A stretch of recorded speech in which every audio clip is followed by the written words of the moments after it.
नमस्कार श्रोताओं, आज रेडियो जागो 90.4 एफएम में मैं अभय शंकर गौड़ आपकी मुलाकात इस ऐसी शख्सियत से कराने जा रहा हूं जो हरदोई में पले बढ़े, लेकिन उन्होंने अब बंबई में बड़े मंचों पर बड़े काम कर रहे हैं। तो हरदोई में ही जन्मे खालिद हाशमी साहब मुंबई में रवि टंडन स्टूडियोज के पार्टनर प्रोड्यूसर हैं और ओटीटी और फिल्मों के निर्माण की नई कंपनी अब ये उसमें काम कर रहे हैं। और खालिद भाई ने 30 साल के लंबे कैरियर में 50 से ज्यादा टीवी सीरियल लिखे और प्रोड्यूस किए, कंपनियों को हेड किया और न्यूज की दुनिया को भी कई बार उन्होंने अपने काबिलियत से नवाजा है। तो देखिए, जी और इंडिया टीवी में भी रहे हैं। खालिद हाशमी जी, आपका रेडियो जागो 90.4 एफएम स्टूडियो में स्वागत है। बहुत बहुत धन्यवाद अभय शंकर जी। तो आज खालिद भाई, जो नव युवक और युवतियां हैं, उनके अंदर जब हम बताते हैं कि ये फिल्मी दुनिया में है, तो एकदम से एक एक्टर की छवि उनके दिमाग में आ जाती है और वो हर युवा जो है वो फिल्म, टीवी और ओटीटी में कलाकार बनना चाहता है। तो आखिर क्या योग्यताएं होनी चाहिए और क्या है ये फिल्मी दुनिया? देखिए, योग्यताएं तो मैं आपको बताऊं, अगर आप हरदोई में रहते हैं तो अगर आप हरदोई के किसी महोत्सव में जाते हैं और जब किसी कार्यक्रम में हिस्सा लेते हैं तो अगर आप लोकगीत प्रतियोगिता में हिस्सा लेते हैं तो आप गाते हैं ना, देशगीत प्रतियोगिता में हिस्सा लेते हैं तो आप गाते हैं, नाटक अगर आप करते हैं तो क्या करते हैं, आप लिखते हैं, फिर उसमें अभिनय भी करते हैं, फिर उसमें थोड़ा सा संगीत भी डालते हैं और उसको करने के लिए बहुत सारी चीज़ों का इंतज़ाम करते हैं जिसको प्रोडक्शन कहते हैं। अगर आप अखबार में लिखते हैं तो आप जाते हैं, न्यूज़ को जमा करते हैं, उसको कागज़ पे लिखते हैं, आप बोलते हैं, यूट्यूब पे जमा करते हैं। तो दरअसल यही सब चीज़ों से मिल करके ओटीटी फिल्म और टीवी इंडस्ट्री बनती है। जो बुनियादी काम है वो जैसे आप किसी शादी को करते हैं, मैं आपको बताऊं, अगर तो जब शादी आप करते हैं तो बहुत सारे इंतज़ाम करते हैं। आप एक जगह का इंतज़ाम करते हैं और उसके बाद फिर आप वहाँ खाने का इंतज़ाम करते हैं, फिर कनात लगवाते हैं या मैरिज हॉल बुक करते हैं, फिर आप कार्ड छपवाते हैं, मेहमानों को बुलाते हैं, लेकिन फिर उसके अंदर एक दूल्हा और दुल्हन की ज़रूरत होती है। तो अब होता क्या है, शादी आप सिर्फ दूल्हा दुल्हन को देखते हैं। तो जब आप इन मीडियम्स की बात करते हैं तो आम तौर पर चूंकि आप एक्टरों को देखते हैं स्क्रीन पर तो आपको लगता बस यही हैं, वो असल में शादी के दूल्हा दुल्हन होते हैं। उससे पहले 15 दिन जितने काम आप शादी में करते हैं वो सारे काम इन तमाम कामों के पीछे होते हैं और वो अपने आप में सारे करियर्स हैं और उसके लिए अलग अलग तरह की योग्यताओं की जरूरत होती है। तो हर बच्चा जो है, हर युवा आज फिल्म में नहीं जा सकता क्योंकि उसके अंदर कुछ योग्यताएं होनी आवश्यक है। जैसा आपने बताया, फिल्म में जब बनती है तो उससे पहले दुल्हा दुल्हन आने से पहले बहुत सी चीज़ें जरूरी होती हैं। तो आपने बहुत से टीवी सीरियल लिखे हैं, तो ये एक राइटिंग की आपके अंदर योग्यता जो है वो आपकी कैसी है? क्योंकि आपने फिल्मों में भी आपने डायलॉग लिखे हैं, तो आखिर उसकी काबिलियत बच्चे अपने अंदर कैसे जो है?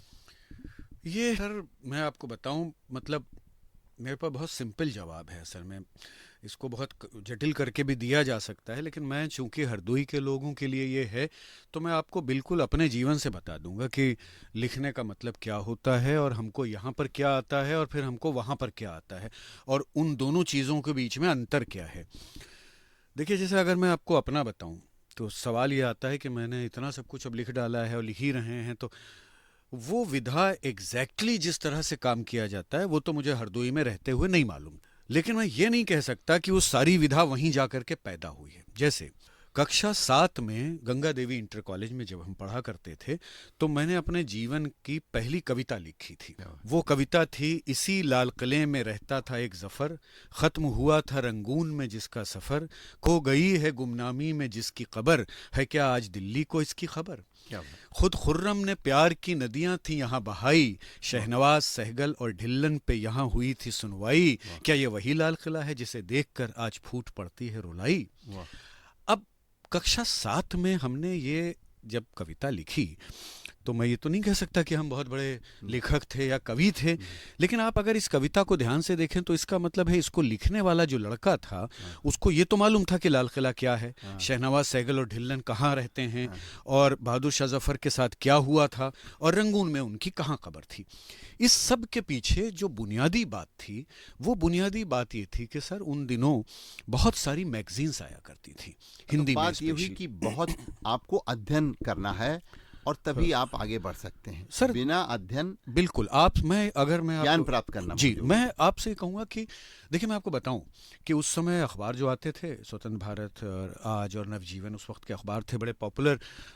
तमाम तरह की हिंदी, सारिका, धर्मयुग, साप्ताहिक हिंदुस्तान, जो जी। बंद हो चुकी हैं, Indrajal comics, diamond comics, Ram Balram, Sarika, Dinman, Nandan, Champak, सारी चीज़ें हम उस वक्त पढ़ रहे थे। और हमारे परिवार में इत्तेफाक से ब्लिट्स और इलस्ट्रेटेड वीकली ऑफ इंडिया भी आते थे अंग्रेजी के, बम्बई से।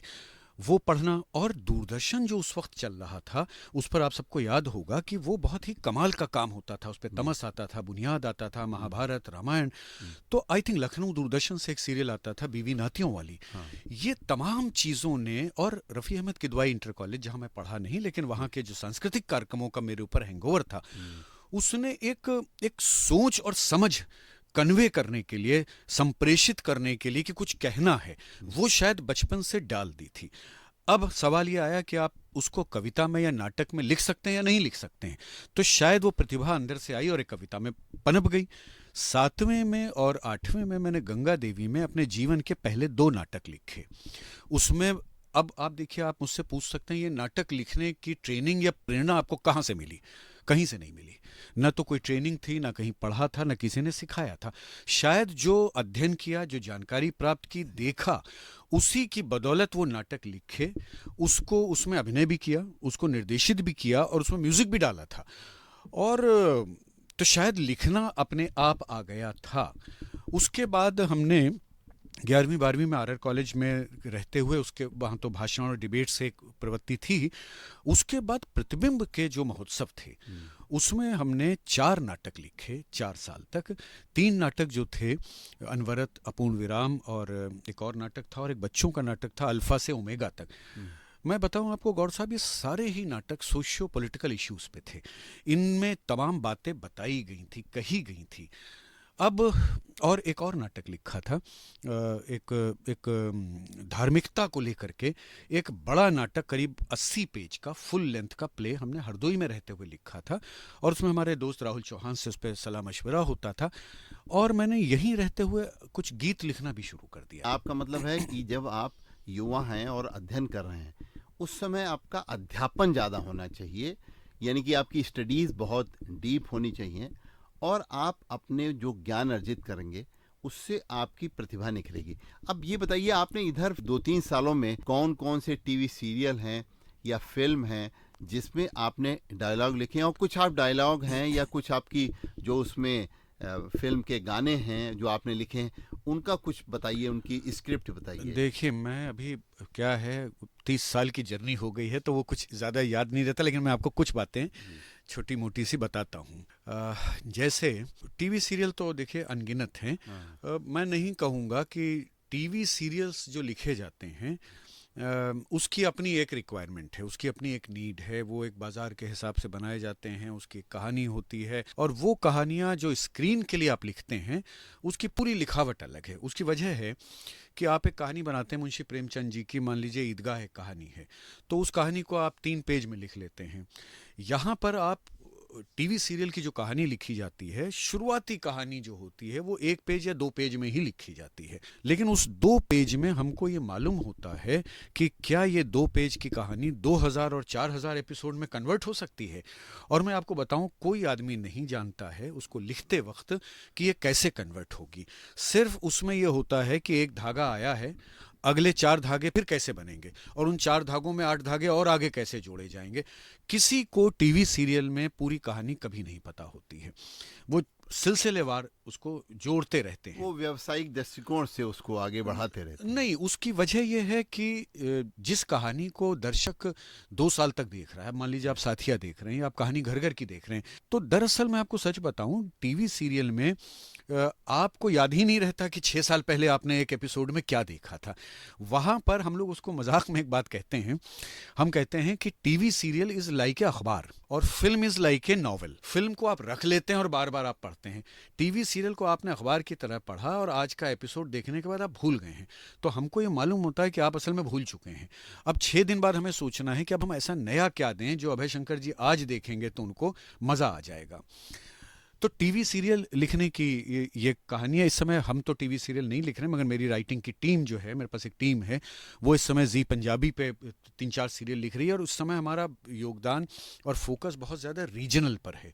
उसका कारण यह है कि भारत का जो डेवलपमेंट हो रहा है पिछले 3-4 सालों से और आने वाले सालों में, वो पूरा हर चीज़ जो है रीजन की तरफ जा रही है। उत्तर प्रदेश, पंजाब, ये वो जो एक सेगमेंटेशन था कि सिर्फ हिंदी में बम्बई से बनेगा, वो दौर बहुत तेज़ी से बदल रहा है। तो अगर आप उत्तर प्रदेश को नहीं जानते, कर्नाटक को नहीं जानते, बंगाल को नहीं जानते, तो यहाँ पर मैं जोड़ करके कहूँगा कि इनफैक्ट अगर उत्तर प्रदेश का कोई टैलेंट है और वो उत्तर प्रदेश में रहता है, यहाँ को जानता है, लेकिन अगर उसको क्राफ्ट आ जाएगा, मैं आपको बताऊँ आने वाले 2-4-5 सालों में वो बहुत उपयोगी होगा। अब जैसे मैं आपको एक घटना बताता हूँ। एक फिल्म में हमने म्यूज़िक दिया था। म्यूज़िक मेरा शुरू से पैशन था यहाँ से, लेकिन उसको मैंने एक्चुअली करियर के तौर पे अडेप्ट नहीं किया। लेकिन अब मैं कुछ म्यूज़िक में करने वाला हूँ, कुछ इवेंट। लेकिन एक हमारे मित्र हैं जुनैद मेमन, उनकी एक फिल्म थी द फिल्म, वो गाना यूट्यूब पे आप सुन सकते हैं। तो वो गाना, मैं हमेशा से था म्यूजिशियन, मतलब composer and singer and lyricist, तो उसमें गाने लिख के हमने उसको रिलीज़ किया। तो लकी अली ने वो गाना गाया है, आप कभी सुनिएगा या अपने रेडियो जागो पे उसको प्ले कीजिएगा। हम बड़े हुए शहर बदल गए, चले थे कहाँ को कहाँ आ गए। उस गाने में अगर आप पूरा गाना सुनेंगे, वो गाना सिर्फ हरदोई का लड़का ही लिख सकता था। उसके अंदर आपको बम्बई तो दिखेगा, हरदोई दिखेगा, क्योंकि उसके अंदर मछली जल की रानी है, अ आ इ ई उ ऊ है, twinkle twinkle little star, Jack and Jill went up the hill, इन तमाम चीज़ों का जो हमने इस्तेमाल किया है गीतों के अंदर, वो कहाँ से आया? वो यहीं से आया हुआ है।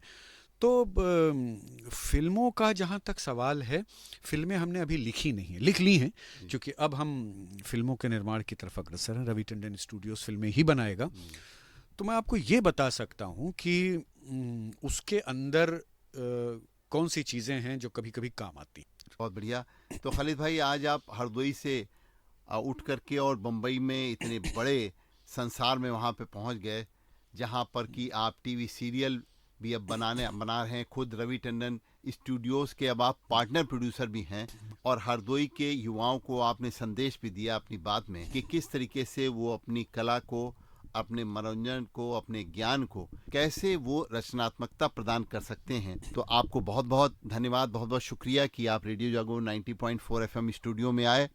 और मैं अभय शंकर गौड़, रेडियो जागो 90.4 एफएम स्टूडियो की तरफ से आपको बहुत बहुत आभार व्यक्त करता हूँ।